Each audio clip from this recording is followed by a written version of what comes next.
hamidan lillahi tabaraka wa ta'ala wa musalliyan wa musalliman ala rasulillah wa la hawla wa la quwwata illa billah.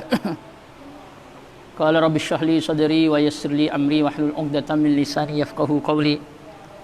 Subhanaka la ilma lana illa ma 'allamtana innaka antal alimul hakim wa tub 'alaina innaka antat tawwabur rahim. Allahumma inni a'udzubika an adilla aw udalla aw azilla aw uzalla aw azlima aw uzlama aw ajhala aw yajhala alayya rabbi zidni ilma wasi'li fi rizqi wa barik li fi ma razaqtani waj'alni mahbuban fi qulubi ibadik wa azizan fi uyunihim waj'alni wajihan fid dunya wal akhirah wa minal muqarrabin ya katsiran nawal ya hasanal fi'al ya qa'iman bila zawal ya mudhi'an bila mithal falakal hamdu wa lakal minnah wa lakasy syarafu ala kulli hal wa sallallahu wasallam ala sayyidina maulana Muhammad wa ala alihi wa sahbihi alhamdulillahi rabbil alamin.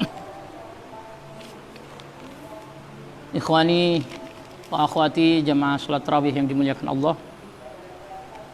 Alhamdulillah, segala puji dan syukur bagi Allah Subhanahu wa taala atas segala nikmat yang Allah berikan sehingga pada malam yang ke-16 ini kita bisa bersilaturahim kembali, bertolabul ilim, meskipun silaturahimnya, tolabul ilimnya tidak bertatap muka langsung, tapi dengan adanya fasilitas yang Allah berikan ini fa insyaallah mendapatkan nilai yang sama, karena lil wasail hukmul maqasid, fasilitas itu sama dengan tujuan aslinya. Ini kalau ada orang di zaman dulu itu azan itu berada di atas manair, berada di atas menara. Tujuan azan di atas menara itu apa? Agar suaranya lantang. Tapi orang sekarang azan itu nggak di atas menara tapi berada di bawah, tapi speakernya ya yang ada di atas menara masjid. Maka hukumnya azan yang ada di bawah, cuman speakernya yang ada di atas. Itu kalau tidak menggunakan kaidah lil wasail hukmul maqasid, maka tidak mendapatkan nilai tujuan daripada azan berada di atas menara agar memperdengarkan kepada orang banyak. Maka kalau zaman dulu orang azan di atas menara agar suaranya keras, kemudian bisa terdengar kemana-mana. Kemudian orang sekarang sudah tidak sholat azan di atas menara lagi, sholatnya berada di dalam masjid di bawah, cuman suaranya aja yang ada di atas. Maka azan yang seperti ini meskipun itu tidak ada di zaman Nabi, tapi karena ada kaidah lil wasail hukmul maqasid, fasilitas atau perantara atau sarana prasarana itu sama dengan tujuan aslinya, maka tetap nilainya sama hakikatnya. Akan tetapi ada, kalau kita mau teliti lebih jauh, sebenarnya ada nilai minnya, bukan nilai plus. Nyatanya misalnya kalau ada orang azan di pertengahan azan atau pada saat mengumandangkan azan, kemudian mati listriknya mati, kemudian tidak ada sarana yang naik ke atas sehingga orang lain bisa mendengar. Nah, maka di sini ini sebenarnya intinya tidak sama total ya al-wasail itu. Tidak sama total. Ada orang yang sudah masuk waktu kemudian dia azan baru Allah, tahu-tahu mati listrik. Akhirnya tidak sempat memperdengarkan ke orang banyak. Enggak bisa azan. Nah, enggak bisa apa? Enggak bisa memperdengarkan.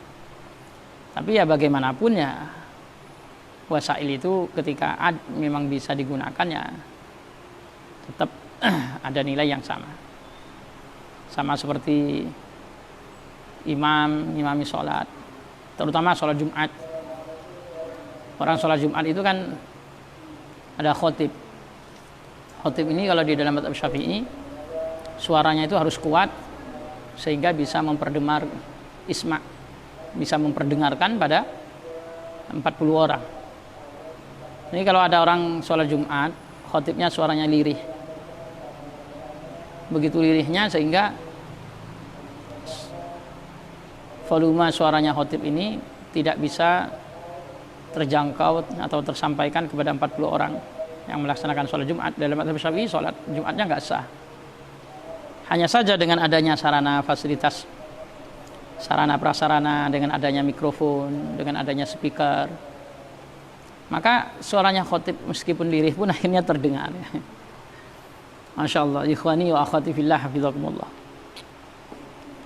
Maka mudah-mudahan kita thalabul ilm dengan online ini sama dengan nggak online, sama dengan face to face, langsung bertatap muka langsung, sehingga nilai pahala bagi yang menyampaikan juga sama, kemudian yang mendengarkan juga sama. Meskipun kalau diteliti jauh gitu ya memang banyak sih perbedaannya. Misalnya ya man salaka thariqan yaltamisu fihi ilman sahalallahu lahu thariqan ilal jannah. Barang siapa yang menempuh perjalanan menuntut ilmu, Allah mudahkan jalan menuju surga. Kalau kata maslak di sini menempuh perjalanan ini yang dimaksud harus berjalan, ya kita thalabul ilmi secara online di rumah sambil baring-baring gitu ya, akhirnya nggak ada nilai itunya. Tapi kalau yang dimaksud kita memaknai yang lainnya, ada kinayah, ada nilai, ada yang tersirat di sana bahwasannya menempuh jalan menuntut ilmu itu nggak harus jalan kaki, bisa jadi dengan berusaha mencari ilmu melalui jalur manapun, termasuk diantaranya melalui media, maka fa insyaallah ya tetap masuk dalam man salaka thariqan yaltamisu fi ilman sahalallahu lahu thariqan ilal jannah. Barang siapa yang menempuh perjalanan menuntut ilmu, maka Allah mudahkan jalan menuju surga. Gitu juga berkaitan dengan itu nanti kan kesimpulannya mau lewat jalan atau di rumah, kesimpulannya sekiranya kita ini bisa paham ilmu agama, intinya di sana. Karena kalau orang ini semakin luas pemahaman ilmu agamanya, maka fa insyaallah dia calon penghuni surga. Kan tadi yang menempuh perjalanan menuntut ilmu, Allah mudahkan jalan menuju surga. Tapi orang ketika menuntut ilmu akhirnya wawasan ilmu agamanya semakin luas, maka itu fa insyaallah calon penghuni surga. Karena Rasulullah SAW bersabda apa? Man yuridillahu bihi khairan yufaqihu fid din. Barang siapa yang Allah kehendaki dengannya untuk memperoleh kebaikan, maka Allah fahamkan dia urusan agama. Ikhwani wa akhwati fillah, hafizakumullah. Malam sebelumnya, malam 14, kami sudah menyampaikan tentang materi Quran. Bagaimana Al-Quran itu turun kepada Nabi Muhammad SAW. Kemudian bagaimana Al-Quran bisa berbentuk mushaf. Kemudian malam kemarin, malam 15, kami mengadakan haul Fadilatul Duktur Abu Ya Said Muhammad bin Alawi Al-Maliki. Insyaallah malam ini kami hanya mau mengingatkan, karena kita malam 16, mungkin ada yang belum sholat ya, mau sholat di larut malam nanti tengah malam, karena sebelumnya juga sudah kami bahas tentang sholat tarawih ini bisa di awal malam, akhir malam. Jumlah rakaatnya juga sudah kami bahas. Jadi kalau kita ini sudah berada di malam yang ke-16, maka ada perbedaan sedikit dengan sebelumnya dari malam 1 sampai malam 15. Apa letak perbedaannya? Perbedaannya dalam witirnya. Dalam witirnya itu ada kesunahan untuk di malam yang ke-16 ini untuk melakukan kunut. Lalu kunut itu seperti apa? Kunut yang diajarkan Rasulullah itu yang dari Nabi langsung itu kira-kira seperti apa? Saya baca Anil Hasan bin Ali radhiyallahu anhuma annahu qala 'allamani Rasulullah sallallahu alaihi wasallam kalimatin aquluhunna fi kunutil witir. Diceritakan dari sahabat Hasan bin Ali radhiyallahu anhuma, semoga Allah meridai beliau, Sayyidina Hasan dan Sayyidina Ali, kedua yang pertama menantunya Rasulullah plus sepupunya Rasulullah. Sayyidina Ali itu sepupunya Rasulullah plus menantunya Rasulullah. Sayyidina Ali adalah orang yang pertama kali masuk Islam dari kalangan anak-anak. Kalau orang dewasa Sayyidina Abu Bakar As-Siddiq. menantunya Rasulullah yang diberi atau mendapatkan putri Nabi yang terbaik, wanita terbaik, putrinya Nabi yang terbaik, wanita terbaik sepanjang masa, yaitu Sayyidah Fatimah Az-Zahra Al-Batul. Kemudian memiliki putra Sayyidina Hasan dan Sayyidina Husain. Nah, Sayyidina Hasan ini ada hadis dari Sayyidina Hasan, semoga Allah meridhai beliau berdua, Sayyidina Hasan dan Sayyidina Ali. Annahu qala, sesungguhnya Sayyidina Hasan berkata, cucunya Rasulullah ini, Allamani Rasulullah sallallahu alaihi wasallam, telah mengajari aku Rasulullah sallallahu alaihi wasallam, kalimatin, pada beberapa kalimat, aku luhunna fi kunutil witir, yang aku baca fi kunutil witri, di dalam kunut witir. Rasulullah itu pernah ngajari saya kalimat-kalimat yang saya baca di dalam kunut witir. Nah, ini langsung Rasulullah yang ngajari. Apa bunyinya? Allahumma hdini fi man hadait, wa afini fi man afait, wa tawallani fi man tawallait, wa barik li fi ma a'tait, wa qini syarra ma qadait, fa innaka taqdi wa la yuqda 'alaik, wa innahu la yadhillu man walait, tabarakta rabbana wa ta'alait. Rawahul khamsah. Wa zada Tabarani wal Baihaqi, kemudian di dalam riwayat Imam Tabarani dan Imam Baihaqi ada tambahan wa la ya'izzu man adait. Kemudian ada zadan Nasa'i min wajhin akhar fi akhirih, Imam Nasa'i memberikan tambahan dari jalur yang lain yang penutup akhirnya witir itu ada wa sallallahu ta'ala 'alan nabi. Jadi ada wa sallallahu ta'ala 'alan nabi. Allahumma hdini fi man hadait, wa afini fi man afait, wa tawallani fi man tawallait, wa barik li fi ma a'tait, wa qini syarra ma qadait, fa innaka taqdi wa la yuqda 'alaik, wa innahu la yadhillu man walait, tabarakta rabbana wa ta'alait. Sampai di sini aja. Rawahul khamsah, ini satu hadis. Kemudian kalau hadis Imam Tabarani ada tambahan riwayat wala ya'izzu man adait. Kalau di dalam tambahan dalam Imam Nasa'i ada tambahan riwayat penutup salawat wa sallallahu ta'ala 'alan nabi.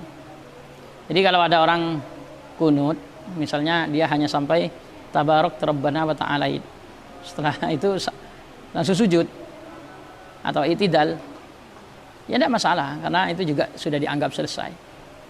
Kemudian ada orang yang nambah wala ya'izzu man adait, i'tidal, ya tidak masalah. Kemudian ada orang yang kemudian ada tambahan lagi ditutup dengan wasallallahu ta'ala ala nabi, ya juga enggak masalah. Nah, ini adalah redaksi kunut yang ditalkin langsung oleh Rasulullah sallallahu alaihi wasallam atau diajarkan langsung oleh Rasulullah sallallahu alaihi wasallam kepada cucunya Sayyidina Hasan.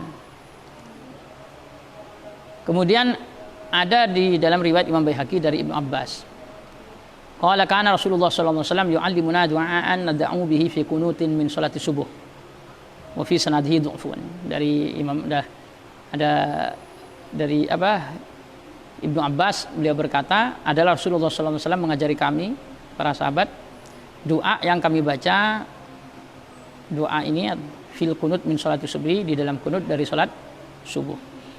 Hanya saja di dalam sanadnya itu ada kedhaifan.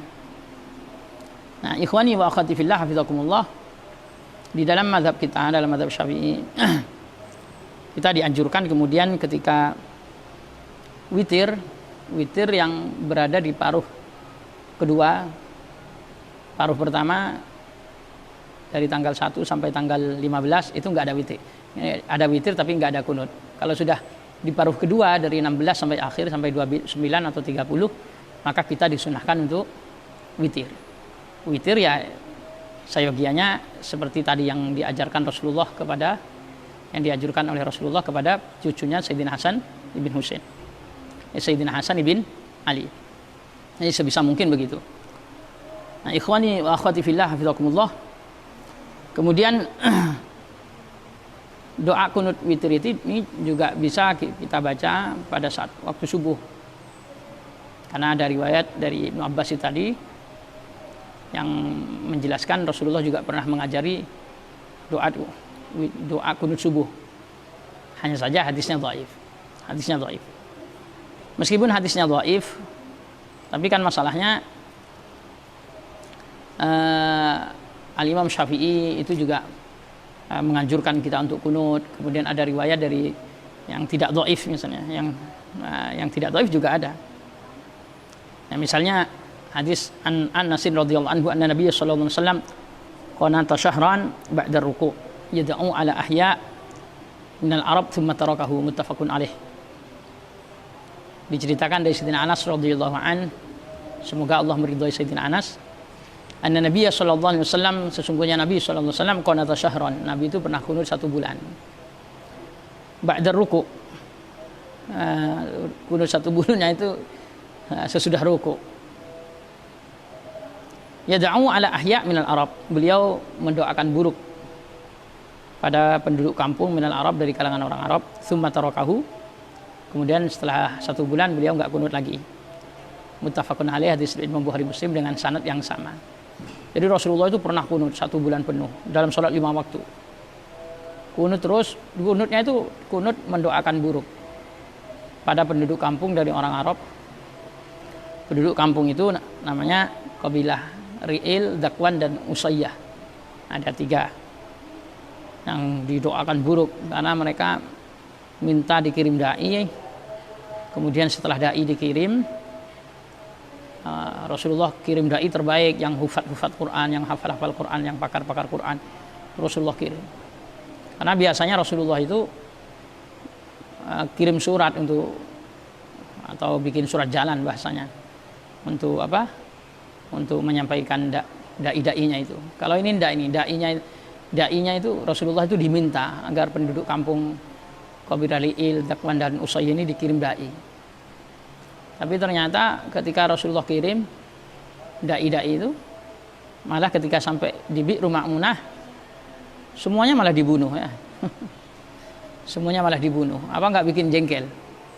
Ini minta, kemudian karena Rasulullah sangat bahagia sudah diminta, kemudian Rasulullah kirim, udah begitu Rasulullah pilihkan yang terbaik. Rasulullah apa? Pilihkan yang terbaik. Ketika Rasulullah pilihkan yang terbaik sebanyak 70 yang pakar Quran, nyampe di sana, masya Allah, nyampe di Bi'ru Ma'unah malah dibunuh ya. Ketika mereka udah dibunuh dan informasi ini nyampe kepada Rasulullah, maka Rasulullah doanya itu doa buruk terus selama 1 bulan. Sholat zuhur, asar, maghrib, isya, subuh doa. Kunut nazilah, mendoakan tapi doanya buruk ya. Nah, tsumma tarakahu, setelah 1 bulan itu Rasulullah enggak kunut lagi. Ini hadis Imam Bukhari Muslim. Hanya saja ada tambahan riwayat dari Imam Ahmad ibn Hanbal dan juga Imam Daruqutni. Redaksinya mirip, nahwah min wajhina akhar, tapi dari jalur yang lain. Wa zada, dan di sana ada tambahan begini. Wa amma fi subhi falam yazal yaqnut hatta faraqad dunya. Adapun kalau di dalam sholat subuh Rasulullah itu tidak falam yazal yaqnut, itu terus kunutnya itu, enggak berhenti. Kalau yang sholat 5 waktu berhenti ya 1 bulan. Hanya saja kalau subuhnya itu Rasulullah lanjut hatta faraqad dunya, sehingga beliau meninggalkan dunia sampai Rasulullah wafat. Khusus subuhnya Rasulullah lanjut. Zuhur, asar, maghrib, isya enggak ada kunut lagi. Tapi khusus subuh itu Rasulullah lanjut. Makanya aja kalau ada orang sholat kemudian kunut subuh, ya itu maklum ada hadisnya. Ada hadisnya. Kalau enggak kunut ya juga enggak masalah kan, memang dalam redaksinya Imam Bukhari Muslim yang riwayat muttafaq alaihnya memang enggak ada penjelasan tentang subuhnya. Tapi Imam Ahmad bin Hanbal dan Imam Daruqutni itu di sana ada tambahan riwayat khusus untuk subuhnya Rasulullah kunut terus menerus. Adapun argumentasi sebagian orang yang mengatakan bahwasanya kunut subuh itu bid'ah, itu orang-orang terakhir. Yang mengatakan bid'ah itu orang-orang terakhir ya. Orang-orang sekarang yang disebut dengan orang-orang muda-muda ya. Orang-orang muda, termasuk kalau ini nggak apa-apa nih ya, tanda-tanda kerusakan di akhir zaman, rusaknya akhir zaman itu kalau sudah la'ana akhiru hadhil ummah awwalaha. Kalau orang yang akhir-akhir dari umat ini kok berani ngomentari orang yang dulu-dulu, orang yang awal-awal. Itu sudah dekat sudah masanya ya. Itu masanya sudah dekat. Kayak bencana semakin bertubi-tubi datang ya gara-gara kalau ada la'ana akhiru hadhil ummah awwalaha di antaranya. Ya memang maksiat termasuk yang bisa mendatangkan bencana, tapi di antaranya itu adalah kalau ada orang akhir berani melaknat orang awal. Atau orang yang ngaku ulama di zaman akhir, orang-orang muda, tapi berani mengkritisi ulama-ulama dulu, guys. Itu malah semakin menimbulkan bencana. Ikhwani wa akhwati fillah, fidakumullah. Biasanya argumentasi yang mereka pakai untuk mengatakan bahwasanya kunut subuh itu bid'ah. Ini ada hadisnya. Hadisnya dari Sa'd bin Tariq, an Sa'd bin Tariq al-Asy'ari radhiyallahu anhu qala qultu li abi ya abati innaka qad shallaita khalfa Rasulillah sallallahu alaihi wasallam wa Abi Bakrin wa Umar wa Utsman wa Ali afakanu yaqunutuna fil fajr qala ay bunayya muhdath rawahul khamsa illa Abu Daud. Diceritakan dari sahabat Sa'ad bin Tariq al-Asy'ari radhiyallahu an qala sahabat Sa'ad bin Sa'id al-Asy'ari berkata, aku qultu li abi, aku itu pernah berkata kepada ayahku. Berarti Sa'ad pernah nanya sama Tariq. Sa'ad itu anaknya, Tariq itu ayahnya. Nanya begini, ya abati wahai ayahku, innaka qad shallaita khalfa Rasulillah sallallahu alaihi wasallam. Sesungguhnya engkau ini dulu sungguh pernah sholat di belakangnya Rasulullah. Ditambah lagi bukan Rasulullah saja, Rasulullah sallallahu alaihi wasallam, bukan Rasulullah saja. Wa Abi Bakrin, kau juga pernah sholat di belakangnya sahabat Abu Bakar. Wa Umar dan sahabat Umar. Wa Utsman dan sahabat Utsman. Wa Ali dan sahabat Ali. Afakanu yaqnutuna fil fajr. Apakah beliau-beliau ini dulu kunut di waktu fajar subuh? Qala ay bunayya muhdas. Maka ayahnya ini Tariq al-Asy'ari ini berkata, hai anakku, muhdas, ayahada muhdas, ini perkara baru. Rawul khamsa ila Abu Daud. Hadis yang Imam 5 dari illa Abu Daud kecuali Abu Daud. Jadi penjelasan ayahnya yang pernah sholat dengan Rasulullah dan Abu Bakar, Umar, Utsman. Itu seakan-akan dari hadis ini memberi penyampaian bahwasanya beliau-beliau ini enggak kunut subuh, seakan-akan begitu. Karena ada keterangan wahai ayahku, wahai anakku, ai muhdas, itu perkara baru. Nah, sama orang sekarang kemudian ini dijadikan dalil kalau itu perkara baru, berarti perkara baru itu bid'ah. Karena hadisnya kan wa kullu muhdatsatin bid'ah. Perkara baru bid'ah, wa kullu bid'atin dhalalah. Kemudian setiap perkara bid'ah itu sesat, kan begitu jadinya. Apakah benar pemahaman seperti ini? Ya tentu sangat tidak benar ya. Sungguh sangat tidak benar. Kenapa kok tidak benar? Ya coba kita analisa. Gak usah pakai hadis yang tentang yang mengatakan adanya kunut subuh. Gak usah membahas itu. Dari hadis ini saja kita akan memiliki pemahaman seorang anak itu berarti kan tabi'in. Seorang tabi'in yang punya ayah seorang sahabat yang pernah berjumpa Rasulullah, Abu Bakar, Umar, Utsman, Ali, kemudian menanyakan, ya wahai ayahku, ya bah, abi, Rasulullah, Abu Bakar, Umar, Utsman, Ali, kau kan pernah sholat di belakang beliau-beliau nih. Apakah beliau ini sholatnya sholat subuhnya pakai kunta? Kunut enggak ya? Wahai anakku, yang ini perkara baru nih, yang terjadi ini perkara baru kok subuh pada kunut. Artinya ikhwani fillah fidakumullah. Justru dari adanya hadis ini menunjukkan bahwasannya kunut subuh itu ada. Loh, tapi kan hadisnya mengatakan ini perkara baru. Coba jangan renungkan. Kunut subuh itu sudah ada semenjak para sahabat itu ada plus tabi'in. Karena tidak mungkin muncul pertanyaan menanyakan tentang kunut subuh itu. Sahabat Rasulullah Abu Bakar, Umar, Utsman, Ali itu kunut subuh apa enggak? Kalau enggak ada kejadian kunut subuh di masa itu. Karena ayahnya masih ada, beliau seorang sahabat. Anak sudah bertanya. Berarti di mana-mana orang banyak yang kunut subuh. Ini di mana-mana banyak orang kunut subuh. Tapi juga muncul pertanyaan, karena berarti seorang anak itu memiliki pemahaman, ini yang benar yang mana gitu. Kok ada yang nggak kunut, kok ada yang kunut. Maka muncul sebuah pertanyaan, sebenarnya beliau-beliau ini kunut subuh apa enggak? Maka jawabannya apa? Muhdas itu tadi. Tapi ini menunjukkan bahwasannya di sana itu sudah ada kunut subuh. Sehingga kalau ada keterangan seperti ini, justru akhirnya menjadi hadis ini menguatkan kalau ada riwayat yang lain bukan dari jalur ini, seperti Imam Ahmad, Imam Daruqutni yang mengatakan bahwasannya apa? Kunut subuh Rasulullah itu kalau subuh lanjut sampai meninggal dunia. Terus kalau subuh. Ini ada jalur yang lain. Nah, justru hadis ini menjelaskan adanya kunut subuh semenjak dulu. Nah, sekarang hadisnya begitu ya. Ada dua. Nah, sekarang kita tengok sikapnya para ulama zaman dulu. Jangan sekarang bukan sikapnya ulama, bukan sikapnya orang yang ngaku ulama zaman sekarang. Sikapnya ulama zaman dulu yang kita lihat. Mulai dari tabi'in, seorang tabi'in Imam Abu Hanifah. Bagaimana sikapnya? Kemudian seorang tabi'in juga wakilah tabi'in Imam Malik. Kemudian Imam Syafi'i, Imam Ahmad bin Hambal seorang tabi'in juga. 4 mazhab ini ulama-ulama yang dekat dengan masa sahabat itu, beliau sikapnya bagaimana?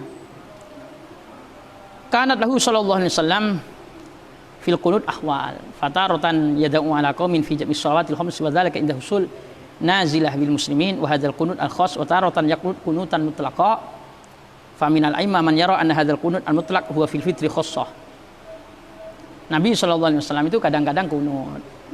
Ya, kadang-kadang enggak, tergantung situasi dan kondisi. Ini yang kadang-kadang itu dalam sholat 5 waktu, yang kadang-kadang. Tapi kalau sholat 5 waktu ya kadang-kadang kunut, kadang-kadang seluruhnya. Kenapa? Karena itu tergantung kasus. Kadang mendoakan buruk, kadang mendoakan baik. Itu namanya yang disebut dengan kunut nazilah. Tapi Rasulullah juga ada kunut yang istiqomah dilakukan. Sholat kunut mutlak. Itu disebut kunut khusus. Nah, faminal a'immah wa taratan yaqnut kunutan mutlaqa. Rasulullah itu kunut secara mutlak yang berlanjut. Faminal a'immah man yara anna hadzal kunut al mutlaq wa fil fitri khassah. Sebagian para imam mengatakan bahwasanya kunut mutlak bukan kunut yang kadang-kadang, tapi yang kunut terus sering dilakukan. Itu adalah kunut witir secara khusus. Sebagian para imam begitu.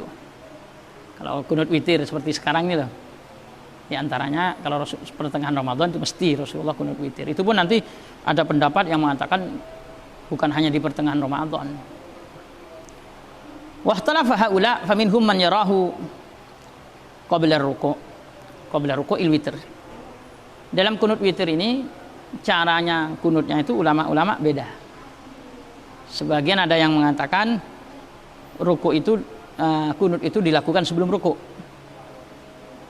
Jadi ulama ada yang berpendapat bahwasannya kunut itu dilakukan sebelum ruku. Yang di dalam witir ya, dalam witir. Wa huwal Imam Abu Hanifah. Al-Imam Abu Hanifah yang berpendapat bahwasannya kunut dilakukan sebelum ruku. Kalau kita umumnya akan sesudah ruku. Kalau ini sebelum ruku. Itu pendapatnya Imam Abu Hanifah. Jadi kunut witir yang dilakukan sebelum ruku itu pendapatnya Imam Abu Hanifah. Wa minhum man yarahu ba'da raf'i minal witri. Sebagian ada yang mengatakan ya kunut witir ya dilakukan setelah bangkit dari ruku, bukan sebelum ruku. Tapi sesudah ruku. Sesudah bangkit dari ruku. Fa minhum man yarah wa huwa qaulul Imam Ahmad wa qaulus Syafi'i fil witri. Minanis fil akhir min Ramadan, yang mengatakan bahwasannya sesudah ruku itu adalah pendapatnya Imam Ahmad dan pendapatnya Imam Syafi'i di dalam witir paruh kedua atau pertengahan dari bulan Ramadan, dari tanggal 16 sampai akhir. Wa minhum man yara al-qunut alladzi wadaba alaihi Rasul fi sholati subuhi. Kemudian sebagian ada yang mengatakan bahwasannya kunut yang diistiqomahkan oleh Rasul itu di dalam salat subuh. Wa haula istalafu faminhum man yarahu qabla ruku' min as-saniyah wa huwa al-Imam Malik wa minhum man yarahu ba'da raf'i min ruku' wa huwa al-Imam Syafi'i. Jadi Rasulullah itu juga mengistiqomahkan kunut di dalam subuh. Imam Malik sama Imam Syafi'i sepakatlah bahwasanya salat subuh itu sama-sama ada rukuknya. Cuman Imam Malik sama Imam Syafi'i itu berbeda di dalam menyampaikan, menetapkan rukuknya, kunutnya itu sebelum rukuk apa sesudah rukuk. Kalau Imam Malik mengatakan Rasulullah waktu subuh itu kunutnya sebelum rukuk. Kalau Imam Syafi'i mengatakan kunutnya Rasulullah di dalam subuh, di dalam salat subuh itu sesudah rukuk. Nah ini. Nah dari ini kemudian wabihadza ta'lam anna likullin hujjah fima dhahaba ilaihi. Nah, dan setiap ulama memiliki hujjah argumentasi tersendiri masalah pendapatnya itu. Jadi di sini ikhwah fillah hafizakumullah, memang kunut witir itu ada yang mengatakan terus menerus, tidak harus di pertengahan Ramadan seperti ya, pendapatnya Imam Abu Hanifah ini. Cuman tempatnya kapan ya tempatnya kunut witir, kalau Imam Abu Hanifah mengatakan sebelum rukuk, tapi kalau Imam Ahmad bin Hambal dan Imam Syafi'i sesudah rukuk, bukan dari awal tapi dimulai dari pertengahan Ramadan. Kemudian dalam masalah subuhnya, kunut subuhnya, Imam Syafi'i sama Imam Malik itu sepakat sama-sama ada kunut subuh. Yang menjadi beda tempatnya, apakah sebelum ruku atau sesudah ruku. Nah kita sekarang mulai malam 16 ini kalau mau sholat witir ikut pendapatnya Imam Ahmad ibn Hambal, Imam Syafi'i ya, termasuk di Masjidil Haram setelah sudah pertengahan Ramadan mesti pada kunut witir. Kalau kita lakukan sebelum ruku berarti mengikuti pendapatnya Imam Abu Hanifah. Tapi kalau kita melakukannya sesudah ruku pada saat i'tidal itu berarti kita mengikuti pendapatnya Imam Ahmad ibn Hambal dan Imam Asy-Syafi'i. Ikhwa fillah hafizakumullah. Jadi kesimpulannya kunut itu dianjurkan satu di dalam witir. Kemudian menurut Imam Ahmad bin Hambal dan Imam Syafi'i itu witir tidak keseluruhan tetapi dari pertengahan bulan Ramadan. Kemudian kunut juga disunahkan di dalam subuh. Yang mengatakan sunnah di dalam subuh itu adalah Imam Malik dan Imam Asy-Syafi'i, cuman beda di dalam waktunya, apakah sebelum ruku atau sesudah ruku. Jadi hadisnya tadi sudah kami jelaskan, hadisnya ada, sama-sama ada. Kemudian sikapnya ulama dari kalangan tabi'in dan tabi'in juga sudah ada. Jadi kita nggak usah berpolemik masalah kunut ini, karena di dalam mazhab yang 4 sendiri ada yang kunut, ada yang nggak kunut. Nah, khusus subuh, jadi ada yang kunut, ada yang nggak kunut. Jadi kita nggak usah berpolemik. Hadisnya ada, kemudian ulamanya juga ada, yang ulama-ulama yang diakui dunia, seorang mujtahid mutlak. Itu yang sebagian kunut, sebagian nggak kunut waktu subuh. Kemudian nggak usah ikut pendapat orang yang ngaku ulama di zaman sekarang yang mengatakan kunut subuh bid'ah, meskipun mengeluarkan dalil tadi itu. Karena di dalam dalil ini nggak menyebut bid'ah, hanya mengatakan muhdas, perkara yang baru. Itu pun kalau kita mau merenung, berarti kita akan memiliki pemahaman bahwasannya kunut subuh dari dulu itu ada. Ikhwah fillah hafizakumullah. Ya, terakhir kami mengingatkan kembali, insyaallah besok Nuzulul Quran kami akan lanjutkan pembahasan tentang Quran. Tapi khusus malam ini hanya sekedar untuk mengingatkan, jangan lupa mulai malam ini setiap salat witir, salat tarawih ditutup dengan witir atau salat tahajud ditutup dengan witir, jangan lupa sempatkan untuk kunut dengan kunut yang diajarkan oleh Rasulullah kepada cucunya Sayyidina Hasan bin Ali, Allahumma hdini fiman hadid ila akhirih, yang sering kita baca. Kemudian ditutup dengan wassallallahu taala ala nabi. Mudah-mudahan bermanfaat. Wabillahi taufiq wal hidayah. Assalamualaikum warahmatullahi wabarakatuh.